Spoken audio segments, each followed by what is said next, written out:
Hello and welcome back to HCS Weekly. I thought, yo, this is my life. I have to go pro in Halo. In my head, thought that was more efficient, and I guess I was right. He was like the god. We would have to 2v1 like just to beat this guy. Like I don't know, man. I'm reaching. You're like, oh, let's see you guys later. A lot of Halo in my life, man. It's been a fun journey.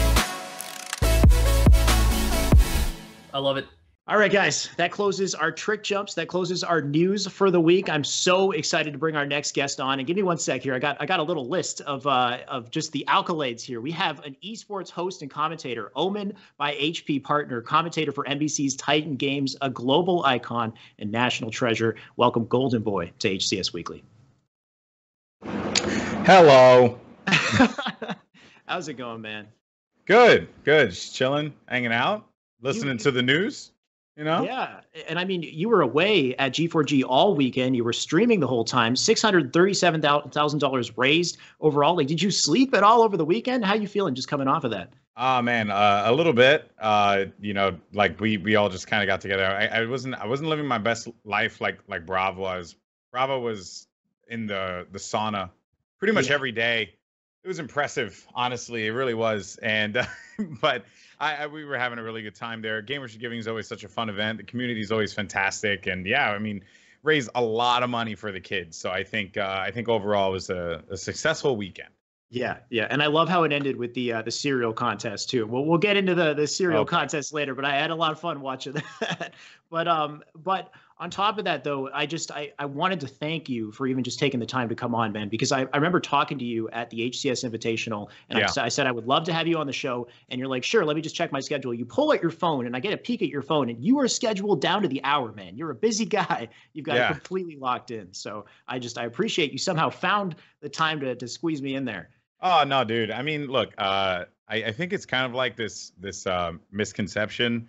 You know, because I remember like when I first started doing Halo stuff, and it was like around, you know, well, I wouldn't say it first started, but it was around like, you know, H2A and MCC, and there was like, you know, this like big resurgence of Halo, and even like when I made the thing like Halo esports is back, and you know, like they had the you know, like the music and everything. And I'll never forget that. Like really, it stands in my mind. And you know, I think like a lot of people always have this like misconception that I was doing Halo for like the money and stuff, but like the reality is like I've loved Halo my entire life. Anything that I could do for Halo and for the community, I will always try to do. And when you reached out to me about it, I was like, yeah, sure. And plus you had Walshy on it, which I figured that you were really digging low for guests. So I thought that, you know, you needed some quality, and that's why I decided to come on to the show. All right. That makes sense right there. We'll talk about the Walshy versus Goldenboy as well, because there's a whole rivalry here that came out of nowhere that I want to know about. So yeah. Now you can one up him. You came on afterwards. He set the bar low apparently. So you don't have too much to work on here, but you are a busy guy, and you're not just cast in Halo. You started in COD, you did Gears as well, Overwatch League, Fortnite. I'm sure I'm missing a couple games, and then you jumped over to NBC's Titan Games as well. You're an all-star, and your what face is all over Twitch as well. But let's rewind all the way back, man. I want to know how it all began, and how did you transition from a kid discovering video games to wanting to build a career around them, and then how did you first get into casting? Yeah, it's a great question. So, you know, where my passion for video games, I guess it's always been there ever since I was a kid, mostly because of my brother. My brother was just a huge gamer, owned his Super Nintendo, and I would try and like sneak in like sessions so I could play on his SNES. I would always delete his files. No regrets, though. It was totally worth it. And, you know, like that kind of like passion for it, like it was always just something that I just knew that I always wanted to do. And I remember getting my first issue of EGM magazine, paper, EGM. You know, magazine. It was Nintendo Power for me. I got paper Nintendo Power magazines. That was I remember when we read paper. That was crazy, man. How do we do that? Way back when. Way back in the day.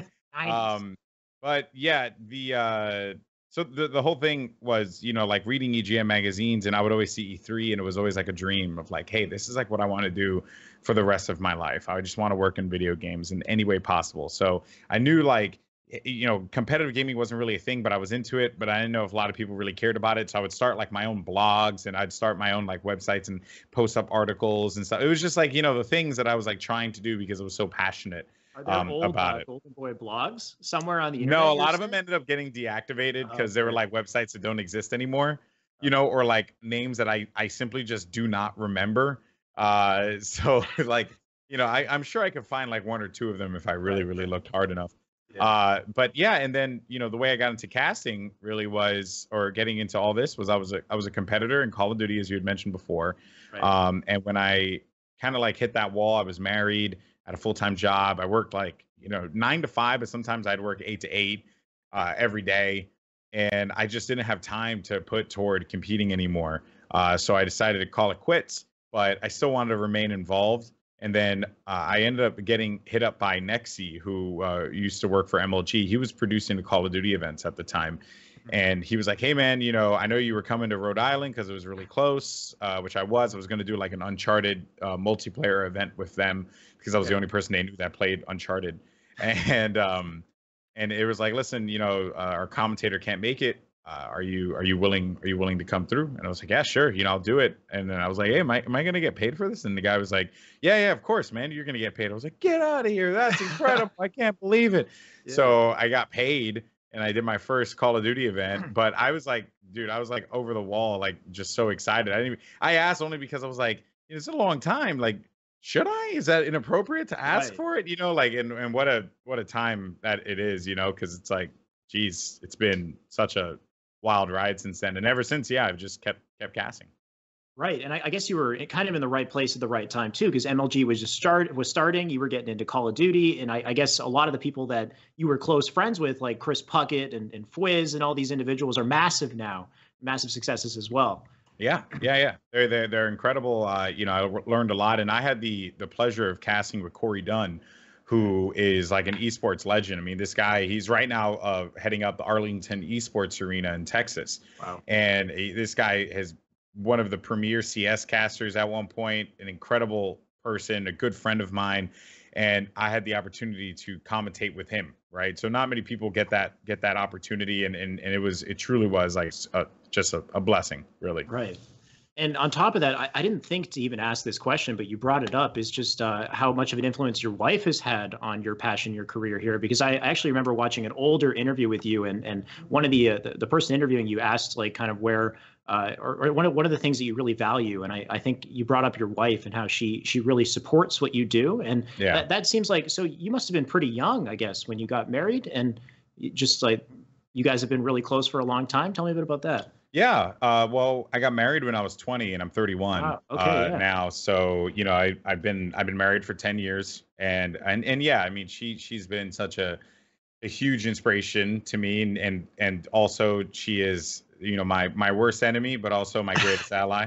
Yeah. And it really helps out a lot, to like really to kind of keep you like leveled. I think that one of the common pitfalls in esports and just in gaming in general in this industry are a lot of people really don't know, like, hey, like just be humble, right? Like, this is incredible. Don't take it for granted. A lot of people don't think about that. So I'm lucky to have a wife that keeps me grounded, that when I'm casting, she's like, you use this word too many times, or you should do this a little bit better, or you should, change your posture, or you know, and like little things like that. And, maybe for some people, they'd be like, man, she's really hard on you, but it's like, she just wants me to be the best version, because she knows that that's what I care about too, just simply trying to be the best I possibly can be.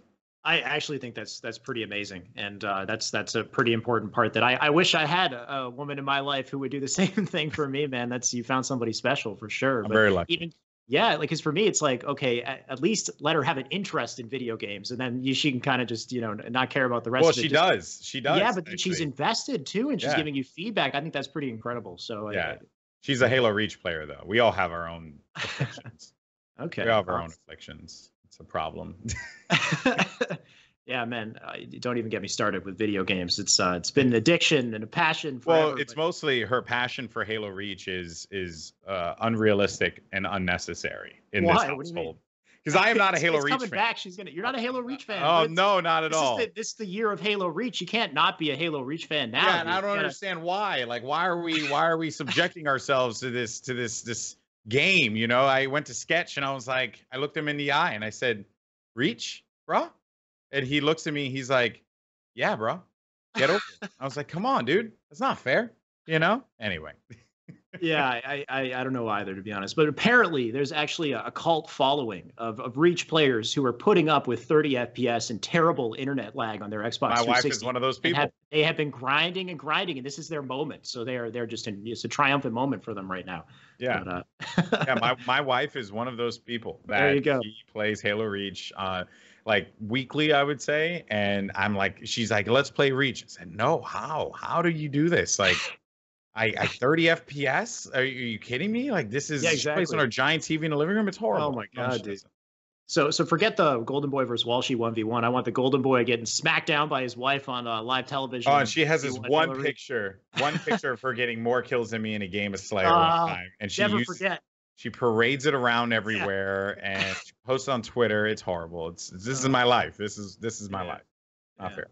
Well, I mean, at some point along the journey in your life here, you became a global icon, or I guess you had the line, global icon, national treasure. Where did this come from? Because it's actually starting to become a reality now.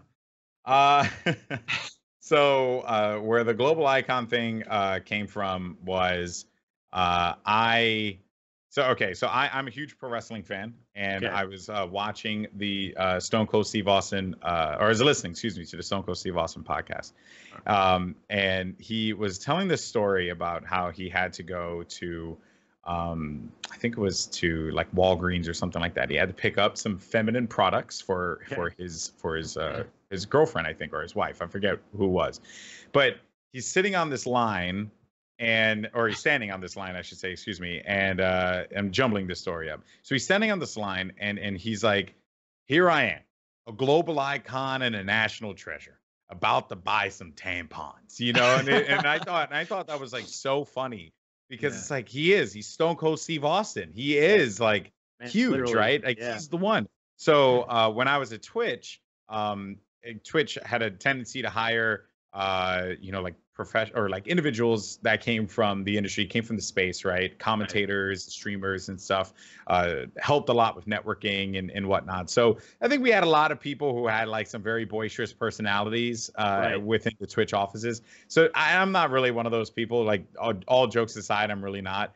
Sure. And then one day, I just came in and one of my colleagues, he asked me to do something for him. And I was like, "Bro, I'm a global icon and a national treasure. I'm not doing this," and he just looks at me and he's like, "Okay," and then I don't end up doing the task that he asked me to do. Right. And you're a global icon, national treasure. Yeah. And then someone heard it and then they were like, "Yo, did you just tell me you're a global icon?" I was like, "Yeah, I am," and I just like owned it up, like was like joking and stuff. And then it kind of just like stuck. And then I would like go around the offices and I would just yell that every time. And it just became like a thing that people knew. And then I started saying it at events. And then, I think me and Walshy's fun banter kind of like bled into that, and made it like that much easier for me to fully invest myself in the character of being a global icon and national treasure. Yeah, I think it's kind of in subtle ways kind of crafted who you are though, right? Because you said you're not really that type of person, but when you put that name in your Twitter, regardless of whether or not you think you're that person, you're going to slowly start to become that global icon, national treasure. You know what I mean? It's like faking it till you make it, fake it till you become it, basically. You say it over and over, and then next thing you know, you're actually speaking it into existence. So I think it ended up being a very smart tactic, even though you probably didn't think of it at the time. Definitely did. It's just a joke. Yeah, but man, I totally appreciate it. And I think more people should try to maintain some sort of a mindset like that, of course, within reason. You don't want to get too cocky, but I think it's helpful. Yeah, for sure. It's fun. It's fun. Yeah. And not only are you known as a global icon, national treasure, and I'm going to try to paint this picture, Tony. You can roll the clip in the background, but it's MLG Anaheim 2014, Game 3, Optic versus Envious. The camera pans away from the players out into the audience for a moment that is now forever etched into gaming history. Is revealed what we now know as the what face, which you're going to see right here. That's the moment right there. That the what face is revealed. 2014. Call of Duty, somebody puts a camera on you and you make that face. Did you have any idea that your face was going to turn into this Twitch emote. And who did this? Do you have any idea who did it? Yeah, actually, I know exactly what it is. Corey Dunn, my friend who I commentated with, was actually the director for those Call of Duty streams. And funny enough, that event was very interesting because I was a Call of Duty caster at the time. And but that event I was working for IPL, or I was like ending my time with the IGN Pro League. And the IGN Pro League were kind of like butting heads with Major League Gaming, but I was there with GameSpot. GameSpot had hired me to go and be like a reporter on site. So I wasn't allowed to cast and stuff. But you know, Corey saw me in the crowd and then just decided to do like one of those like, oh, look who's in the crowd, right? And then, you know, people started like cheering and stuff. And then I did the face. Cast, yeah. Yeah, and then funny enough, was that the face actually is something me and my wife like do all the time. Like, wow. Yeah, it's connected to her. Like we always like make that face whenever it's like, you know, you want to wake up in the morning and you're like, you know, like you don't want to wake up in the morning, you know. Or go outside and walk the dog, you know, like that. We do that face all the time. Are you saying you could recreate it on demand if I ask you to make a face right now? Easy. Can we get some what faces in the chat, guys? I want to see some what faces. We got a couple what faces in the chat. There we go. I like That's what that. I want to see. Like that. Yeah, it's pretty awesome. Do you get any gratuities for this at all? Like, did somebody pay you for the use of the what face? You're like this everywhere. It's like Kappa. So the story of Whatface is interesting because, you know, as I had mentioned previously, I worked at Twitch, and typically when you worked at Twitch, like a lot of employees, if you asked, they will give you an emote on the platform because it wasn't as big back then. Right. So there was a commentator named Duffman who he was a Call of Duty commentator who kind of like, you know, stopped working into space. Long story, but he. But he made the emote initially, so the way it started was that people took the picture and, you know, it like was one of those like white text meme pictures, right? Like one of those. Yeah. But then he took it and then turned it into that little emote, but he submitted it to Twitch. Because I was an employee, it got denied like immediately. Because they recognized my face and they were like, no, you can't use another employee's face. And I think his emote was like Duff GB or something like that, you know, something funny, or not something, you know, like generic, I should say, not something funny. So then he messaged me and was like, hey man, just so you know, this emote got like rejected and really I'm not doing anything with it. Do you want it? So I said, yeah, sure. You know, I'll thought it was hilarious and I'll go ahead and I take it. So he gives me the emote files and says, it's all yours. Go for it. And then I decide to go to Twitch and I said, hey, I would like to submit an emote. So I showed it to Hassan, who was one of the guys who works at Twitch, works in like moderation and stuff. Hassan, Anil, and Tino's were partnership guys. And I was like, what do you think of this emote? And they looked at it and they were like, this is hilarious. Like, we don't have anything that looks like this on the site at all. So then I was getting ready to submit it and they're like, well, what are you going to call it? And my whole thought process was I didn't want it to be an emote that was like, because some people would just put like Anil, for example. If you type Anil, Anele, right, in all caps, you get Anil. Even though he's wearing a beanie, it looks like he's wearing a turban. It's terrible, but he's wearing a white beanie, which I think is hilarious, and it's oftentimes misconstrued for in CS events. It's used quite a bit. Terrible stuff. Yeah. So Luongo put it on there, right? So that's Anil, right? And he just puts Anil, right? And he's like, you just put Goldenboy. And I thought, no, like that's not what I want. Like, I don't care that I'm advertising me. I just want it to be funny so that people will use it in a funny way. Yeah. So at that time we were doing the gray face no space thing where you would type in gray face, but people would be like, how do you put Kappa? Like, how do you put the picture of Kappa on Twitch chat? Right. And some people would respond, oh, it's gray face no space. So people would type gray face, right? And it would never come up. So I thought, okay, well, face. So I think like people are used to seeing the face or like, you know, they've accepted that they're typing in capital FACE, so that works. And then the what was actually from that meme of that lady, that older lady that her mouth's open, she's like, what? Like that. So I took that and then I just turned that into the what face. Yeah. Damn. Yeah. So you were actually responsible for the what face in the end of the day. You went back and you're like, oh, I see an opportunity here, but you didn't make it Goldenboy, which is good too. Yeah, because someone was like, put a GBFTW or something like that. Yeah, no, I want it to be something that people would use and enjoy, right? And not something that was like a shameless promotion of myself. Because at that point, I was like, hey, I'm at Twitch. I'm not going to be an esports guy anymore, an esports commentator. Sure. But let me do like my last fun thing. Let me have some fun with this.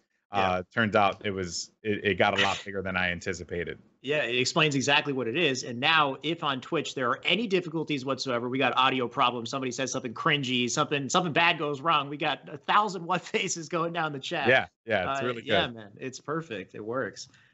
So whether it's the what face, the global icon, national treasure, your personality carries over well into your casting, your hosting. You did an amazing job at the 2018 Halo World Championship. And here's a little clip that I wanted to showcase. Tony, you can throw it up. All right, ladies and gentlemen, in Orlando, I asked you guys a very simple question. I asked you, are you ready? Oh, no. You don't understand. We're at the home of Halo, baby. We got everyone here. This is our moment, our time. So I ask you, get loud, get proud. Are you ready? It's now time to crown our third Halo World Champion. Okay, are you ready? That was a powerful moment, man, and that's the Triple H line right there from WWE. So once again, I know you touched on it, but like, why is it WWE that's such a good inspiration for you? So this is a two-pronged story. Okay. Right. That I think is very interesting. So love it. Go for it. The reason why we did that was because right before that event, I had hosted the Counter-Strike Boston Major. And it was a very luckily it didn't get as big as I feared it would. Okay. But at the Boston Major, I had this incredible moment where I was going to bring out the two teams. And it was FaZe Clan versus Cloud9. Cloud9, the American team, versus FaZe Clan, the European team, in Boston, on American soil. No one thought this was possible. The team that was meant to win the event, FaZe Clan, versus the team that is trying their best to reverse, like Destiny, right? Right. So it was such a great moment. And Europe just completely dominates Counter-Strike. Yes, exactly. Yeah, right? Exactly. So it was just a crazy event. And I knew that I needed to set the stage up really well. So me and Anders went through this whole thing of like what I was going to say. And as the teams walked out through the crowd, so I got the FaZe one. I nailed it. It was like the juggernauts of the game, FaZe Clan, and like they're coming out and stuff. Right now, I'm in the arena. The arena was a circular arena, so because of that, the way the audio was set up, I couldn't hear myself. Oh no! So yeah, so because of that, the FaZe, or excuse me, Cloud9 comes out. They're getting ready to come out. And then I say, like, from the United States of America. And then the crowd just lost their freaking mind, like absolutely ballistic. It was so loud. Right. I couldn't hear my own voice. And I was like, Cloud9. So I was distraught. I was like, I failed. Like, it was one of the first times in my career I ever felt like I failed. And everyone was like, are you kidding me? Like, that was hype as hell. And I was like, no, but I failed. Like, that could have been such a great moment. But instead, like, my voice now will just ruin that. Right. Because I think about it in like an evergreen fashion where it's like, I want something like that to last forever, that anyone can go back to and be like, this moment made me the fan, gave me goosebumps, made me the fan that I wanted to be. So, that happened to me. I was distraught. But the first person who texted me was Tashi. And Tashi hits me up and he's like, yo, Tashi. Yeah, he's my boy, man. I love that dude to death. And he was like, yo, dude, that was sick. And I was like, bro, I failed, man. I freaking failed. And he's like, what are you kidding me? Like, that was so unbelievable. Like, yeah, people were laughing, but they were also like, no, like that was passion. That was like, you felt it, and I'm not even from CS and I felt it, right? So people, like, I think people started to rally behind that more than they did on like, oh my God, how cringy, how terrible, right? Because, it's the internet, everything's cringe nowadays. They kind of clung on to to like the passion of it all. So I told Tashi, I was like, Tashi, I want to do it again. Give me an opportunity to do it again with Halo. Yeah. But let me do it with a game that I love. You know, like I love CS, but not the way that I love Halo. Right. And Tashi was like, I got you, bro. So we literally set up the whole freaking thing from like before we even like started the Halo World Championship Tour. Wow. We had set this thing up because we knew that like Seattle was going to be hype. We knew we were going to have a massive crowd. And, you know, I meant it. Like, it was truly our moment. Everyone was paying attention to us. It was such a great way to bounce back after the travesty that was the 2016 or 2017, I want to say. Yeah, the photos for that event, too. Don't get me started. I was talking with David Doran just last week, Sandman, about the photos of 2017. It was, oh, man. Yeah, you know, so to me, it was like, it was not only like my moment for redemption, but it was Halo's moment for redemption. Right. So all that kind of came together to create this just incredible moment, and the camera and you know MLG, they nailed it. It was so well done. Yeah, and the credit, I got to give a ton of credit to my boy Brian Balderramo, who he's the guy who like produced all of the MLG Halo WC events. And he's such a passionate person about what he does. And he knew it. Like I told him, I was like, bro, this is what I want to do. This is how I want it to look. Sorry, you're gonna hear my heater playing in the background. New York City. And I was like, dude, I want you to this is like how it is. And he's like, all right, well, hopefully we can get this crowd like lined up and it'll be sick. And I said, all right, let's do it. And we nailed it. Yeah, no, you absolutely crushed it. I only showed the very end, but just the intro to it, as well, like the pacing that you had was really well done. The delivery was exceptional. The one awkward moment was the Shotzi lethal props, which Shotzi, I don't know if you remember, but he kind of missed on the props, and then Lethal's like, all right, whatever. And then you're like, oh yeah, we have a couple awkward moments. You know, you can't have a grand finals without an awkward handshake, right? Well, it's freaking Splice and Splice and Lethal. You know, Lethal, I always rely on Lethal for like a great interview, but I actually would joke around a lot with Splice about how terrible they are at interviews, and they would always be like, because we don't want to do them, and I was like, bro, I don't care. You're a champion. You're a championship winning team. Like, you gotta do interviews. You know, you gotta get that training in, bro, because it's only gonna get better if you keep going like this. But yeah, and it was great, and I think everyone kind of like accepted it, and then from there, right, like we were able to recover, and you know, I thought that moment was fantastic.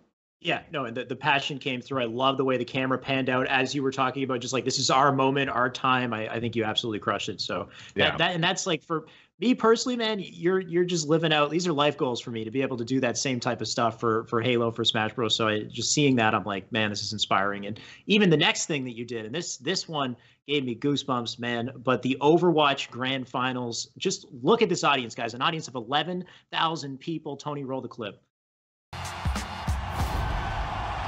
The entire world is about to find out. What up, Brooklyn?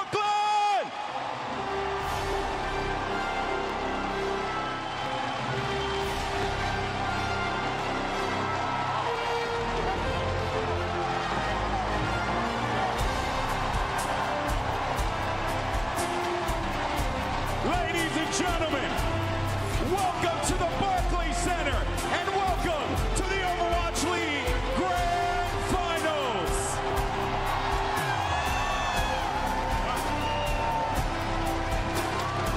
Unbelievable. We're so glad to have you here with us, right here in my hometown of New York City, in Brooklyn, New York. Man, that was incredible. Like, an audience of that size. How are you feeling in that moment? How did this experience affect you? Yeah, that's also another funny story. Yeah, go for it, dude. So yeah, it gave me goosebumps even watching it. Like, yeah, it's pretty incredible, dude. Like, the audience is massive. You know, the Halo moment for me will always be like a personal achievement, and it always make me feel really good about it, because I felt like we did that as a community together, and it was beautiful.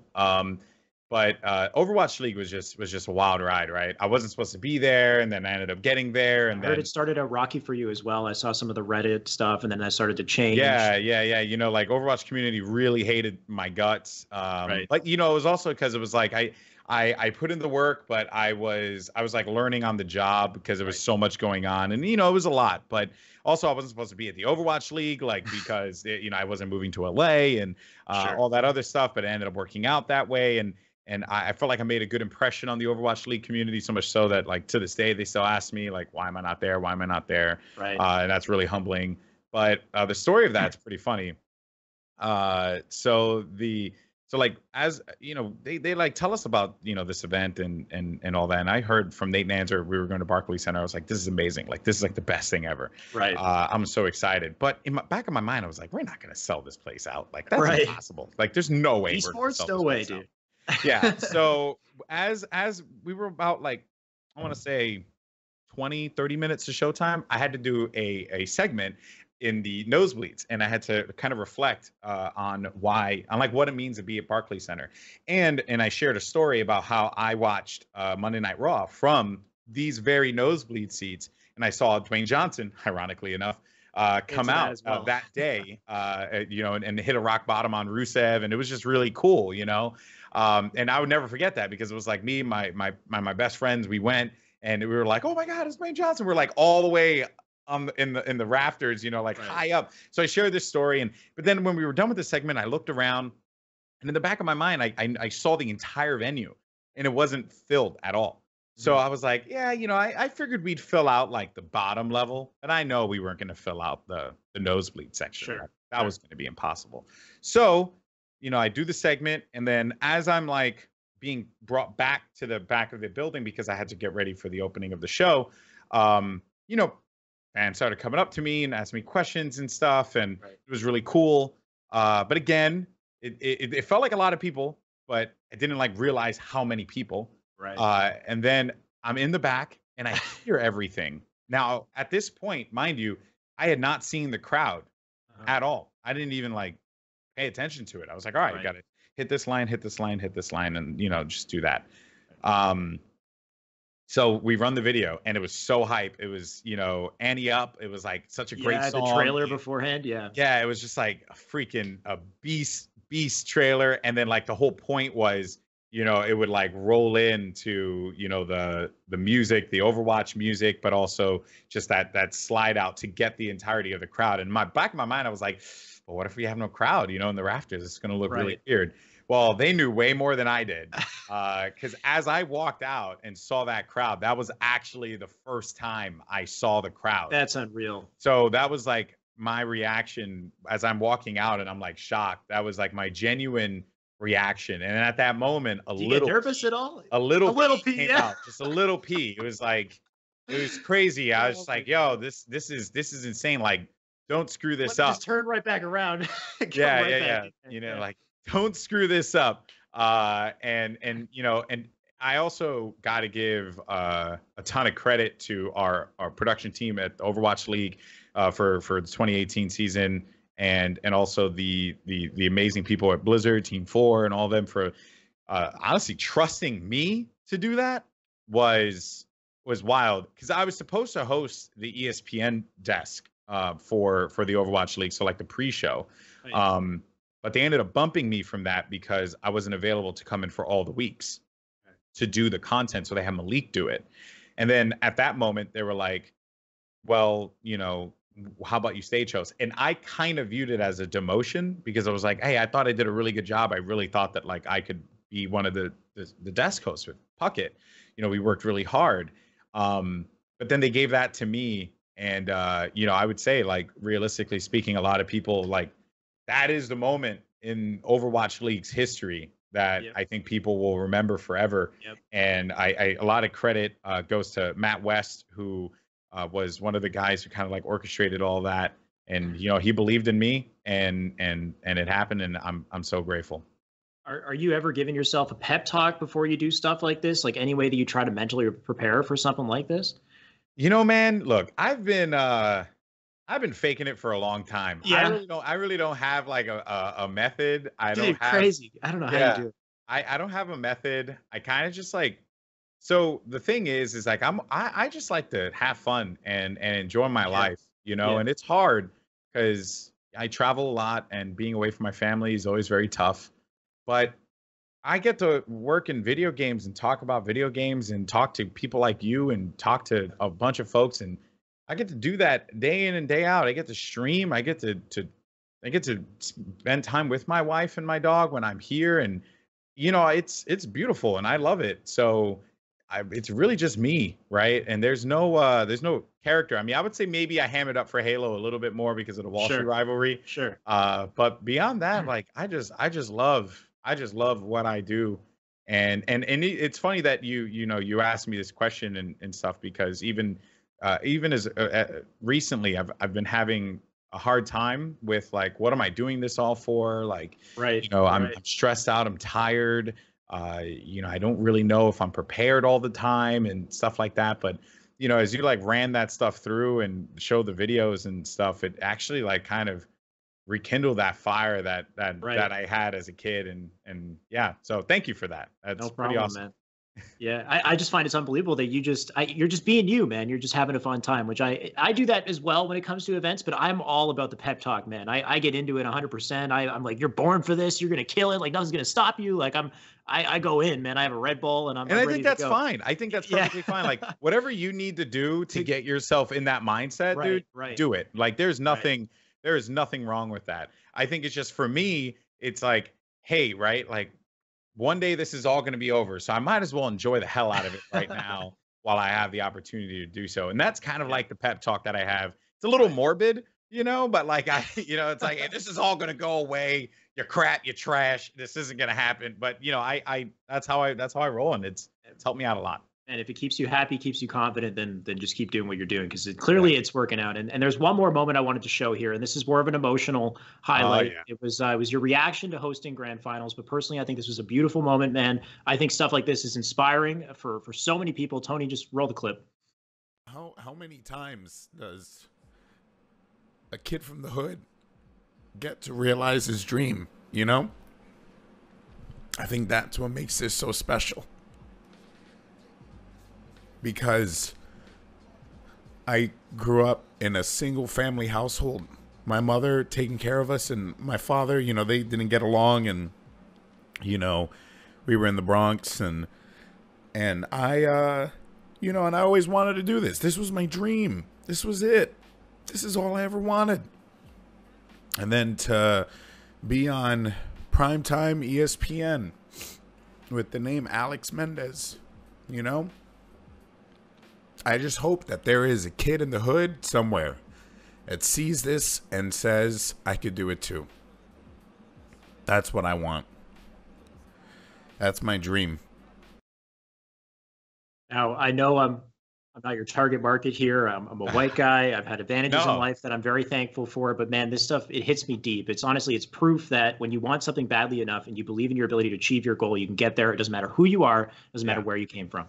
Let me, to be clear, no, I think. No, I know you meant for everyone. I'm just. Well, yeah. I think that, and funny enough, I remember when that clip got clipped out, and then people started talking about it, and they're like, what does he mean? Like, what? People who not in the hood can't do this? And, because everyone's always trying to be offended with something nowadays. Yeah, whatever. I think that there are just people out there that are constantly being held back by individuals telling them they can't do something, right? Yeah. When I was in high school, I had people tell me like, hey man, this thing that you love, like video games, like it's not real, right? It's just, it's not a thing you could do. It's not a job, right? Everyone just kept telling me that it's not a job. It's not a job. It's not a job. And I think that I never really looked for it to be a job. I just wanted it was something I loved, right? Like I was passionate about it. So I enjoyed it. And I felt like that was like the key thing that people just were constantly like forgetting about. If I worked 9 to 5 and I came home and I played video games, then I'm having a great time because I'm doing something I love, or I'm playing video games. It's something I enjoy. Right. So that was like one part of it. But the other part of it too is like, I think that what a lot of people don't realize is, right, as a Hispanic, we don't get many opportunities to, sorry, I don't know why I just started getting all dry throat out of nowhere. It's okay. We don't get a lot of opportunities to really like show off, right? Like, hey, this is like what we can do, right? Right. I know it sounds weird, but you think about like Marvel superheroes, for example, is like a really kind of good comparison. Like, are there any Hispanic Marvel superheroes? I was actually I was listening to Dax Shepard's podcast, and he was interviewing Michael Pena. Yeah, Michael Pena. Yeah. Pena. Sorry, my bad. No, it's all good. It's all good. And he was talking about about annoying.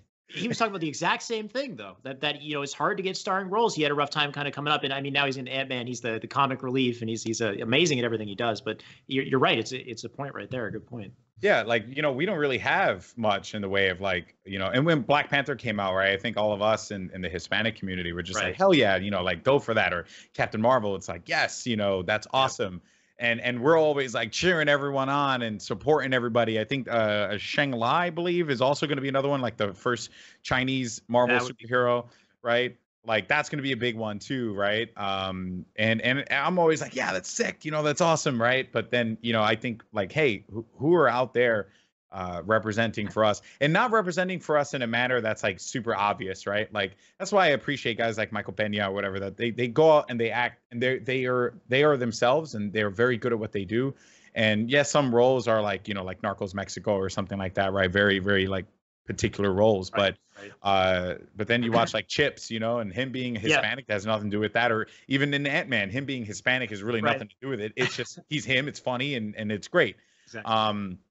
So that's kind of like the way that I think about it. It's like, hey, you know, not only do I want to try and be an inspiration for everyone, but also for Hispanics, that, you know, we are very underrepresented in this space. And it's not like, because I don't want to get political or for whatever reason.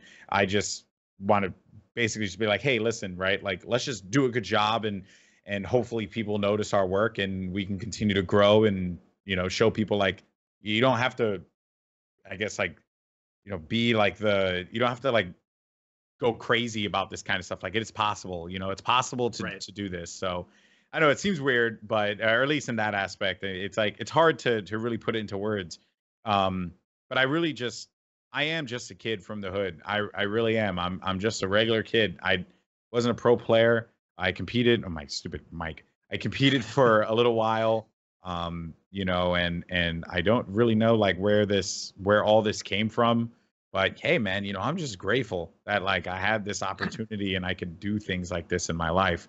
So if there's a person out there that, even if they think I'm like a total douche and they're just like, oh, that guy can do it, I can do it. Hey, I'm fine with that too. I'm perfectly fine with that too. That means that you believe in yourself enough that you can do it, and I'm okay with that. So yeah, I mean, I hope that there are a lot of people that, you know, watched that and did get inspired, and being on ESPN was a big thing, and being on ESPN with the name Alex Mendez, you know, with a Z at the end, that was pretty damn cool. I wasn't a player. I wasn't, you know, or it wasn't baseball, it wasn't boxing, like it was video games, and I got to represent a community that I do care deeply about as well. Man, I have no doubt in my mind that you're an inspiration. I'd say you're one of the few who's kind of created the opportunity of esports hosting as a main career. Like even myself, kind of looking in a year ago, I think it was 2017. You have this retrospective on your Twitter. I forgot I was going to show this in the interview, and I'm looking at it now. A year ago, you had like 27 events, and then this year you got 57 events around the world, commentating hosts for 18 different games such as Overwatch, CS:GO, Fortnite, Halo. You got plenty more. You got all these brands you're working with. Like that is a full-time job. You got to be going away like every weekend and then some. There's only 52 weeks in a year, right? So yeah, and I managed your 57. Yeah. So you're literally like everywhere. You're working your ass off. So that's an inspiration to me. And if it's an inspiration to me, I guarantee you, man, there's so many other people who feel the same way. I really appreciate that, dude. Thank you. No problem, man. I'm just here to butter you up, dude. Oh, stop it. You gotta stop. All right. And things didn't stop there, right? So you got NBC Titan Games as well. Tony, quickly, I know we're running out of time now, but Tony rolled the trailer for the Titan Games. In my life, I found it's not how many obstacles get in your way. It's about how well you push past them. Life was a huge struggle. I never had a home of my own. I was 200 pounds, and I fell into depression. I just remember being like, I can't do this anymore. What do you think Mommy needs to do to win the Titan Games? Be brave. Be brave? You see the anguish, the struggle. Wow.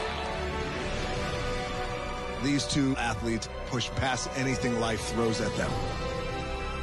She wants to end this. Come on, don't quit. I cannot believe this. I thought she was done. The best battle we've ever had. This is close. Greatness awaits. The Titan Games, followed by the premiere of Brooklyn Nine-Nine, Thursday.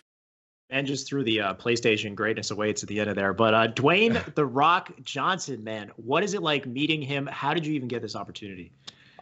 So I actually got the opportunity because I was commentating the Fortnite Pro-Am, and it turned out that one of the engineers of the show was watching him, was a Fortnite fan, and he was like, at the time they were like doing, I guess, like a talent call for the show, and then this guy's like, hey, you know, video games have a bunch of people that do this stuff week by week, like maybe we could find like a new talent there. Here's this guy that I just watched, and you know, then he put my name up. Then a woman named I think Tommy Crump from NBC, VP of NBC for talent, just hit me up, and I thought it was a joke. I thought it was like being pranked.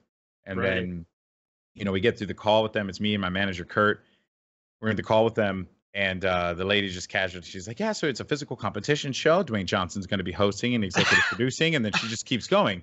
And then I was like, "Oh no, pardon me. Could you go back a little bit? Did you say Dwayne Johnson is in like The Rock?" And she's like, "Yes, Dwayne The Rock. Yes, DJ. He's a part of the show." DJ. And I was like, "Oh, we call him DJ now. God, that's good, you know." So again, still thought it was a joke. Then I went out. I did the read. I met Carrie Champion from ESPN, absolute sweetheart. Clint Boyer, another one. Terrell Davis, I want to say. I've read with these guys, and everyone was really nice, and Carrie Champion, incredible. And then, you know, then they reached out to me and they were like, "Listen, you know, we want you to be a part of the show. We're very dead set on having you, but we want you to work with this guy named Liam McHugh." And he was going for my job, but they decided to kind of like merge the two together and make us like just a hybrid pair of just, you know, commentators, right? Because, you know, you had enough muscle on the show, but Dwayne Johnson and everyone else, like you didn't really need. They were trying to go the Ninja Warrior approach, and they instead just decided to go with this more commentator type approach. And then we did the read. It went amazingly well. And they were like, "All right, you're in." I was like, this is a lie. Then I get out there, and you know, I was going to be out there for about 3 weeks in LA, and immediately after that hit Gear San Diego as well. You know, so the whole time I'm just like everywhere. So after that I was just like, yeah, you know, like this isn't real. Like something has to be up here. This has to be like fake or whatever. And then, you know, I get there, I have my own trailer. I was like, this is bull. This is not happening. And then, you know, like the lady in the story of how I met The Rock was funny because I'd asked, "Hey, could I meet him?"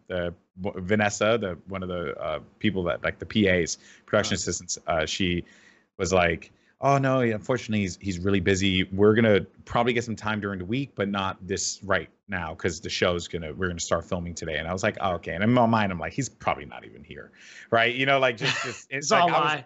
Yeah, right. But I said, you know what? I was like, you know what? It is what it is. It's whatever. And then like, she goes into my trailer. She knocks on the door. I was watching like Netflix, and then she goes to the door and she's like, "Hey, just let you know, he wants to meet you."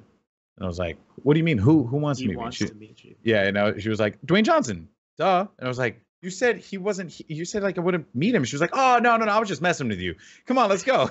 And I was like, so like I had psyched myself out.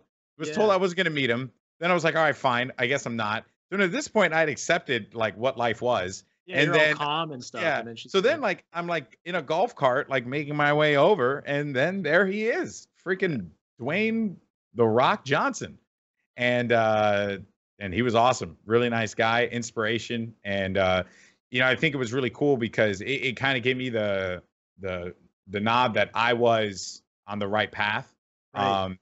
Because not just like career wise, but just as a person, because when I met him, I saw how just genuinely kind he was. And he was such a nice guy. And to everyone, all the production people, the assistants, everybody, he was just so freaking nice to everybody.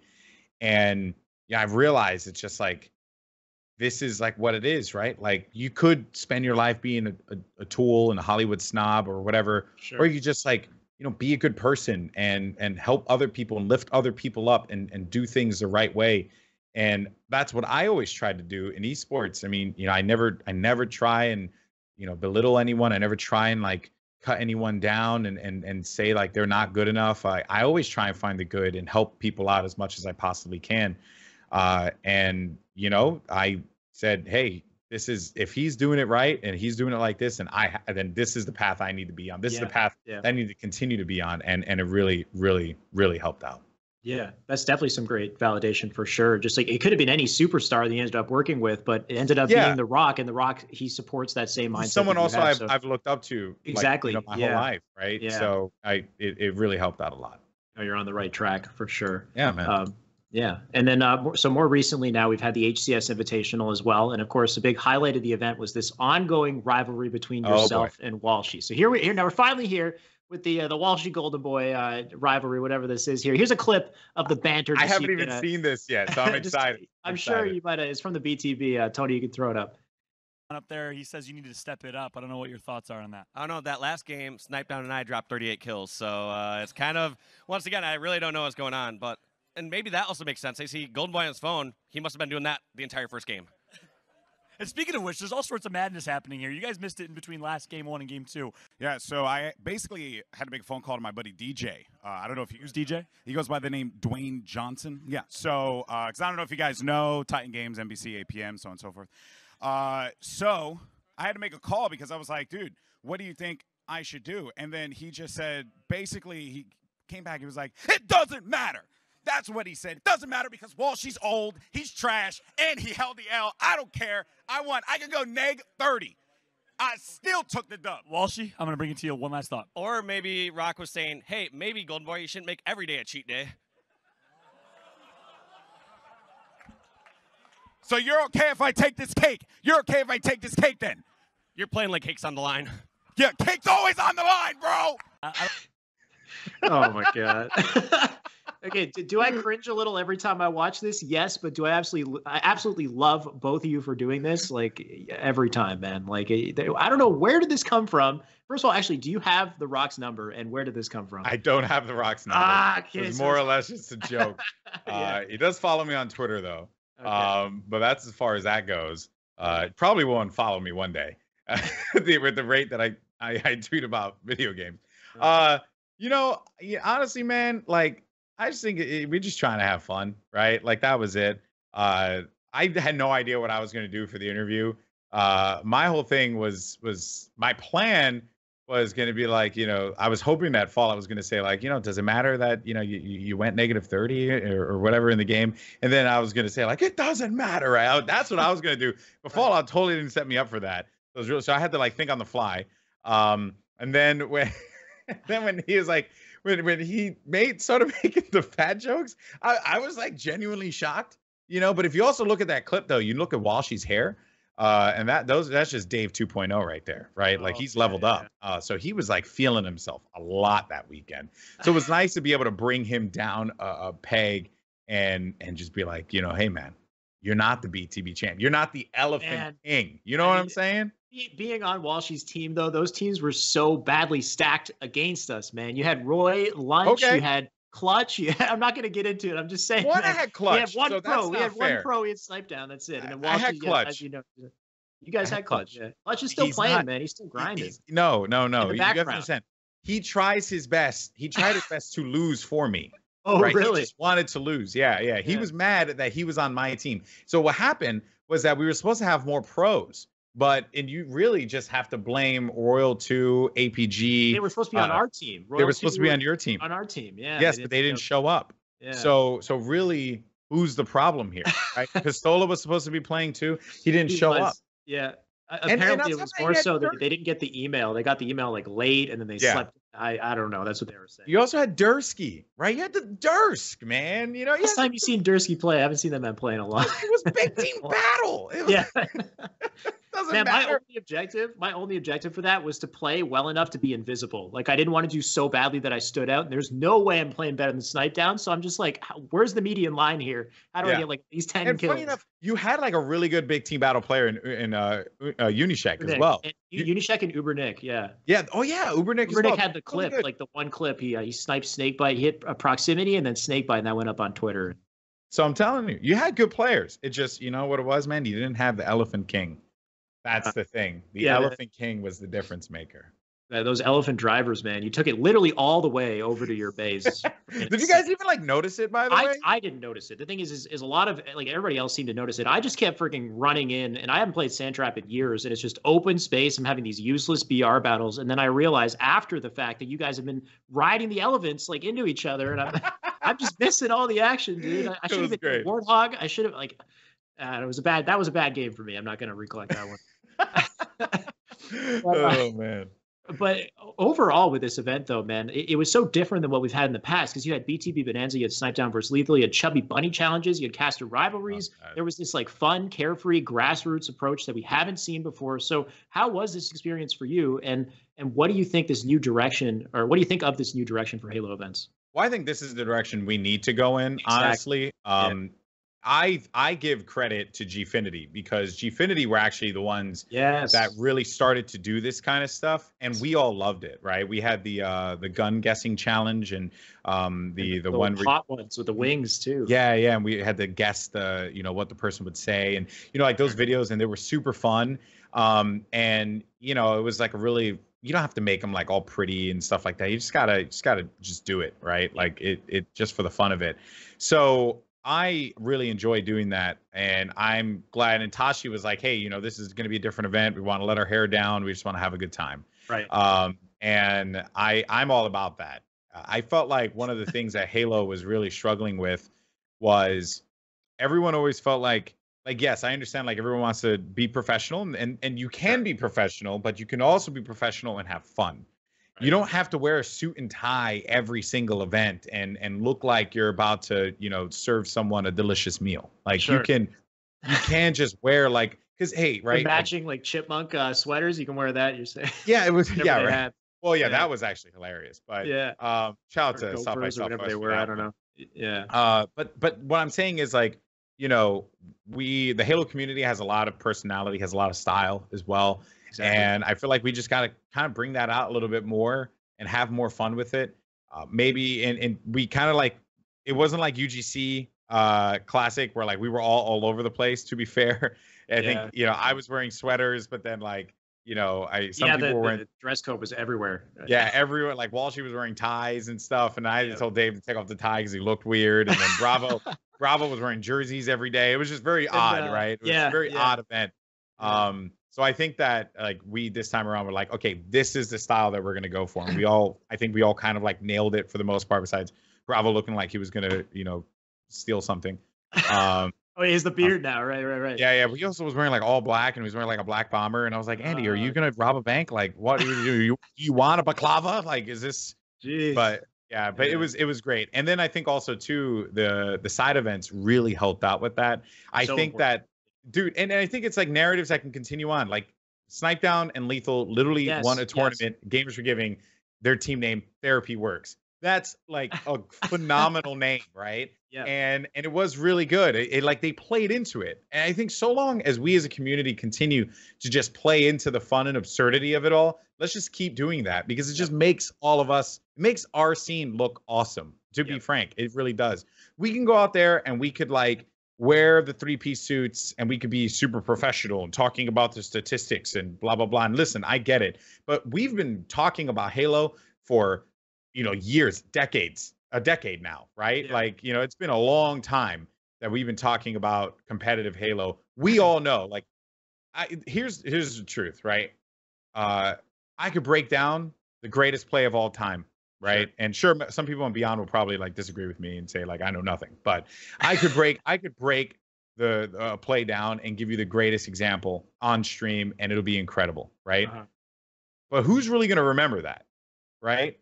But you remember me saying Cake is always on the line. Breakdowns? I don't know if you see one of my breakdowns. See, that's different, right? Because you do these great video breakdowns. Yeah. Right. And those are phenomenal. That's phenomenal pieces of content. Not to throw myself into this, but yeah. But you're right. I remember watching your stuff during the MLG broadcast that I did with Elamite, and I was like, oh, this is really good. This is good content that we need, right?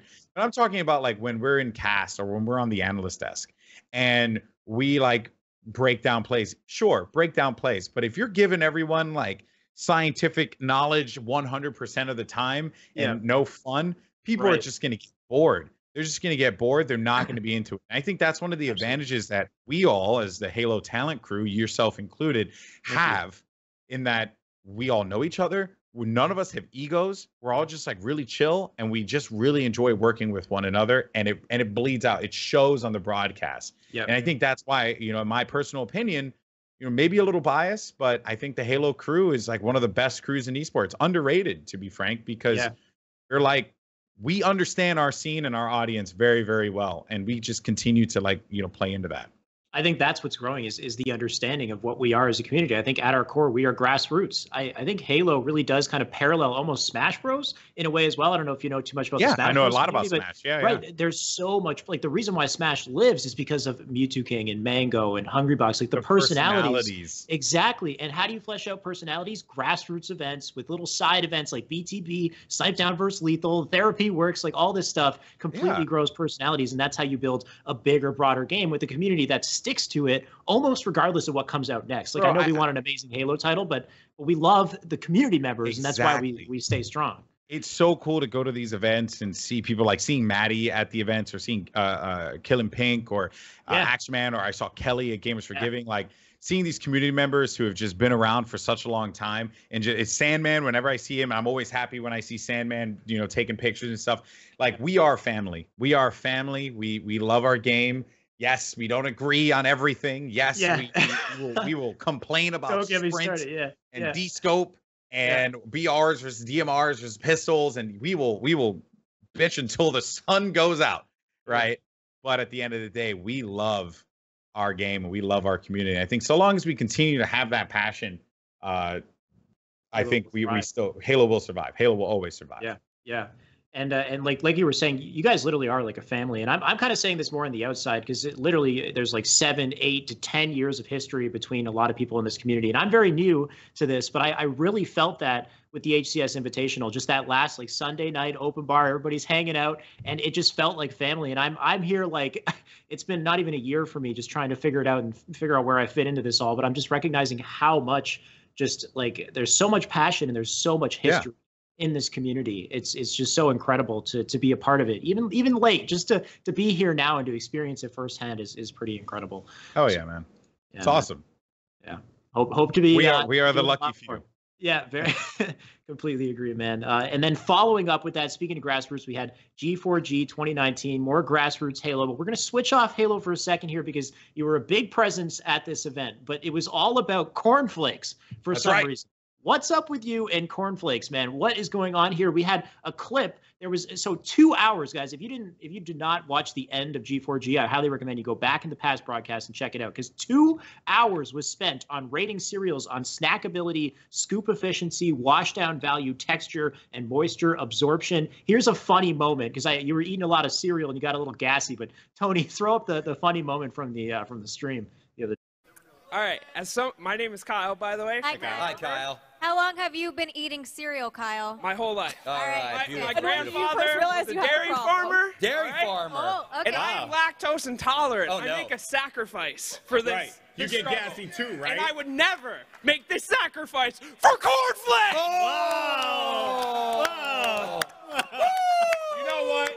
I would get up and yell at you in your face if I didn't have to fart so bad right now. I have so much gas stored in my stomach that the second I move, this place will become a biohazard site. Everyone has to have their own hazmat suit, right? Yeah. How are we doing the math over there? Away from the stage. You were having a ton of fun with this. I don't know if you could you say that on like a professional Halo broadcast, or is that's just like a G4G thing? I'm wondering. I think honestly at this point I've gone away with a lot of crap. I've got like the amount of things. I think I was like mid-cast and I was talking about Dave Walsh saw a play and I was like, Walshy, it looks like you're at a 4.0 right now. I'm fairly certain I said that, and that was an erection joke. So, but here's the thing. Cornflakes. All right. So firstly, the serious part. We got to talk about this. Why I like cornflakes so much. Okay. Well, the reason why I like cornflakes so much is because I from the Titan games, I actually went through I lost some weight. I lost like 15, almost 20 pounds because of the show and wanted to get in shape for it and stuff. It was the slimmest I had ever been. So the way I did that was actually I minimized carbs and I completely eliminated sugar out of my diet. So when you eliminate sugar from your life, like processed sugar, I'm not talking about like fruits and stuff like that, but processed sugar. Right. Things that contain a little bit of that processed sugar just hit you like a ton of bricks. Like it's crazy, right? So because of that, I will have cornflakes and they will be sweet to me. They taste sweet to me, right? You're not having sugar, I guess. Yeah. Now, serious things aside, right? Okay. Let's talk about the versatility of there it cornflakes. is. I was like, And is he gonna have why- a box? And he has a literal freaking box. And beside him. why this is so good? It's because look, 3 grams of sugar that it contains, right? But it is good for your diet. If 1 cup, that's all you need. 1 cup of this deliciousness, and it's the most versatile cereal you could possibly ask for. Do you need some sugar? Put some sugar. Do you need some fruits? Get some bananas. Put some strawberries. You want to get a little crunch in there? You want to make your own honey bunches of oats, ShyWay? You could put some almonds in there. Maybe a little dash of honey. Mix it all up. You can do anything. I view cornflakes as the canvas of which I paint my beautiful cereal painting. Oh my God. And it is for that reason and that reason alone that cornflakes are the best cereal known to man. Okay. Period. Okay. I don't want to burst your bubble here. I'm going to say a couple things. First of all, you talked about weight loss and cereal. I feel like if you want to lose weight, the first thing you want to cut from your diet is cereal altogether. Not only are you eating carbs, That is and there's 100% sugar, true. but the milk you're is the right. big thing, man. The milk is full of saturated fats. If anything, switch over to almond milk and then stick with. Have you had that with cereal, by the way? It's I actually did. pretty good. I did. I couldn't get into it. It's I hard to get could into not. it. You have to It's hard. supplement the fact that it's almond milk with like sugar and other stuff like that. I find just to make it Yeah. taste better. But anyway, do you eat cornflakes with a straight face, like by itself, like just plain cornflakes and milk, and you enjoy it? Yeah, I love it. I It's great. find that hard to believe. I feel like No, cornflakes bro. by themselves are not good.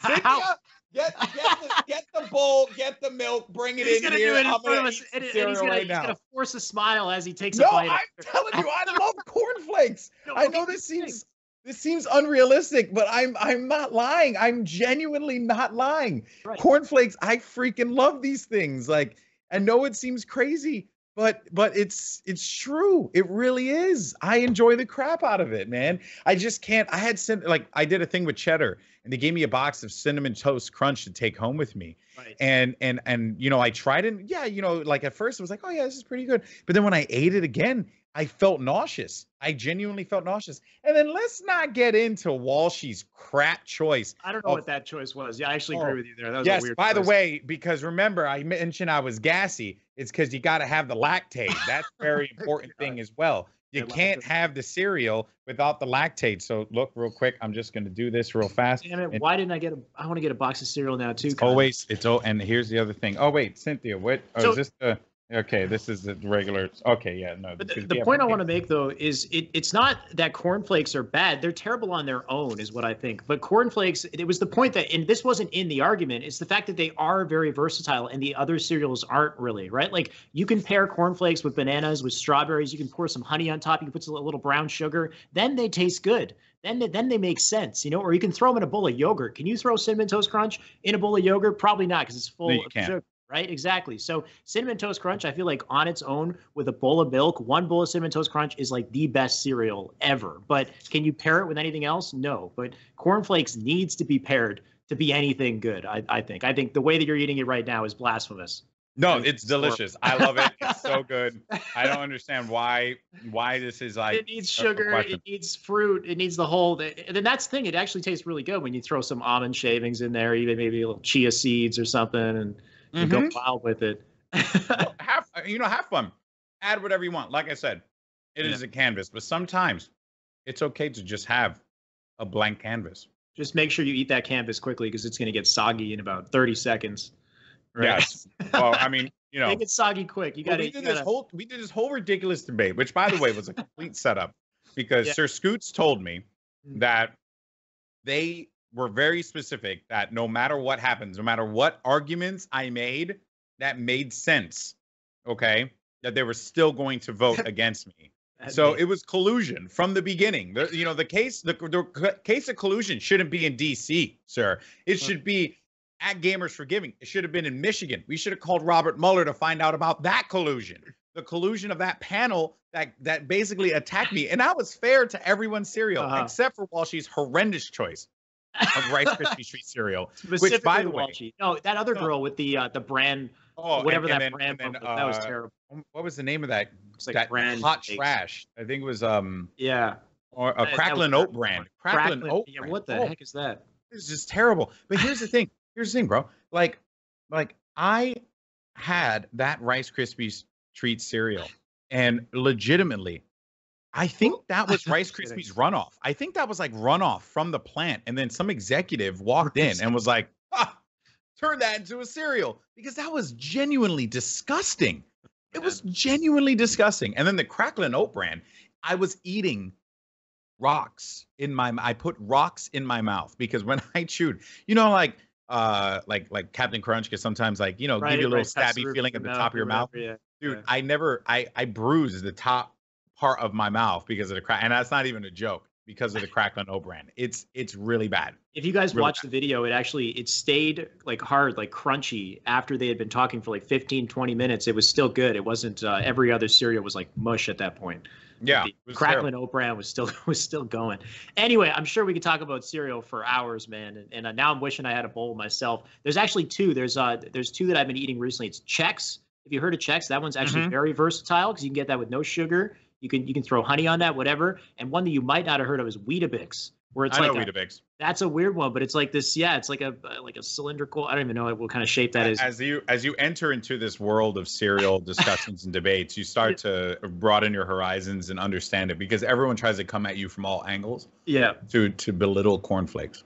Right. Yeah. It was a little aggressive for sure. That you guys, you'll see it if you go back and watch the broadcast. But they had three cars run over a box of cornflakes and then back up over it and then run over it again, just to make a statement of this. My baby. My baby. Anyway, man. So we're getting to the end of it here, and I know you've got things you got to do. And but I believe some people have some questions in the chat. Yeah, exactly. So Tony, I know you're grabbing some of those questions. Please send me. You're already doing that, so send me those questions. Thank you. It's just the last thing here is so we have Halo, like another Halo event, Dallas on the horizon here. We have MCC PC. We have Halo Infinite coming up. Finally, Halo is broadening their audience. They're moving into the PC market. What do you think about the recent announcements, and what do you hope to see in Halo's future over the next couple of years? I think I'm sorry, I'm also full because I have delicious cornflakes. Enjoy yourself, yeah. Even though you're faking so good. it. I'm not. Anyway, I'm really excited. I am of the mindset that competitive Halo should be played on PC. I don't think that it is something that we should limit to just keyboard and mouse players, though. I think controller players should compete as well. Because Halo's a different kind of game. Yeah. And when you think about like VR battles and stuff like that, like you can, like this isn't CS where you need to have like pixel perfect accuracy and stuff. Like if you're a sniper, and I still think like, hey, guys like Snipedown could probably like crush it. Like I play Apex Legends on a controller. Apex still. Yeah, he's nasty at that one. I play Apex on PC, and I have no problem. I know it's a different kind of game, but I do think it can work, right? So putting that aside, I kind of would like to see a world where kind of just like it also PC is just easier in general to like run events for. We opens us up to more sponsors, which I think is very huge. In console gaming, we don't really have that many options for sponsors. There's your Astros and your Scuffs and stuff, but with PC gaming, we can potentially get sponsorships by Omen by HP, shameless plug, or Intel or Alienware or Corsair. And I think that also people don't understand like how big that is for the space, because teams would be willing to invest into Halo squads because they play on PC. And that I think is something that we need to consider for the longevity of our esport. Then on the other side of that as well, it's you could play 140 FPS, 200 FPS. That's better. It's just a fact. Like I play Apex Legends at 150 FPS, I believe is my max I go to. Love it. It's amazing, right? Like it's a much smoother experience. But then this weekend I was playing a Games for Giving at a like 60 FPS, and it was dipping to like sometimes like as low as like 45. It felt like 40, 45, and you could see the degradation in quality. Right. And I think that is something that we, the cereal. That is something that I think we as a community should embrace, and I hope we do. And hey, if Reach is going to be that vessel that does it, then so be it. Yeah, I guess we'll get a sense of how things work when they start bringing the MCC games over to PC and see if there's any kind of difference in gameplay between mouse, keyboard, and controller. But I do think, yeah, controller players have a fighting chance there as well. The way that the game works, like single shot rifles and the auto aim and the fact that you're flicking like 4 or 5 individual shots rather than holding a burst on a player, it's a very different kind of shooting experience. And rarely do you have to do a full 180 whip around. Like usually you have map control, you understand where players are coming from. So like controlling acceleration isn't quite as important. And like someone in the chat's like saying like PC snipers would absolutely PC snipers will absolutely tear up. I think. And that I'm not doubting that, right? Yeah. I am not doubting that at all. But what I'm saying is, let's do what Fortnite's doing and not limit people from competing. Yeah. Let's allow everyone to compete and let them choose the platform and the peripherals of choice that they decide that they want to play on. Right. Like, let's be open to those possibilities rather than try and like restrict people and say PC people are over here and Xbox people are over here. Let's just open it up and see what happens, because no matter what, we are going to have some console players. We are going to have some controller players that are going to be really good. You know, like, I'm sorry, you don't just like completely remove like players like Pistola, for example. But even then, I talked to Pistola. He's a nasty PC player as well. So he'll probably switch to PC. And then he becomes even better at that point because he's on PC. So there's a lot that I think we can do. And yeah, sure, naturally it may just switch on over to keyboard or mouse completely, with the controller player being the outlier here and there. But you know, is that necessarily a bad thing? I don't think so, right? Like PC gaming is awesome, and this is where everything is literally going to PC gaming. That's just, it sucks to say that as a console guy, but even the consoles, right, are switching to that mentality. These consoles that we have are PCs essentially, you know. So really, the next ones are going to be PCs probably. They're going to have mouse and keyboard support from day one. I'm expecting as well, because now Xbox is finally getting it. So I think you're right. It should happen that Halo should broaden out to the PC market, and we're going to get a much larger community as a result. And I think Halo can finally succeed in the way that we want it to. I need to enjoy this bowl of the What's that? Yeah, the what's it called? There was a where is it? Washdown. The washdown, yeah. The washdown value, exactly. And you guys had to skip over it because you got to, the washdown value is the last thing you got to judge. Anyway. Yeah, obviously. Obviously. So we have some questions in the chat here. We got Park Ryan 55 hard question. If Goldenboy had a Halo 3 dream team, would he rather have Pistola in his prime or Snipe Down in his prime? Oh. I'd take Ola. No disrespect. I mean, if it's a dream team, wouldn't you take them both? Right. Got 4 slots there. If I'm told that I can't have like one or the other, I would take Pistola. But interesting. I mean, but Snipe Down, yeah, you know, I mean, I'll just take both of them. Why not? In fact, I'd probably just take the reciprocity team right now. That's I'll take them, and I'll leave the team, and I'll just watch. And yeah, they're really good. Like they are really good. And you know, I think that if this was like even you know, like Roy and Lunchbox when they were younger, I think it'd be even crazier. But they're still so freaking good. It's unbelievable. Yeah, and the fact that Roy and Lunch can step away for a while, come back to Halo 3, and still be taking the tournament, I think it's such a testament to how talented they are. But incredible stuff that they're doing, and we're going to see more exciting stuff in Dallas, I'm sure. Will GBB at DreamHack Dallas, says Adam Ant Gamer. I will say that DreamHack has reached out to me. It is a smaller event, so they were very clear about that. But I am going to look into the the dates and make sure like everything's aligned. So this happened literally today.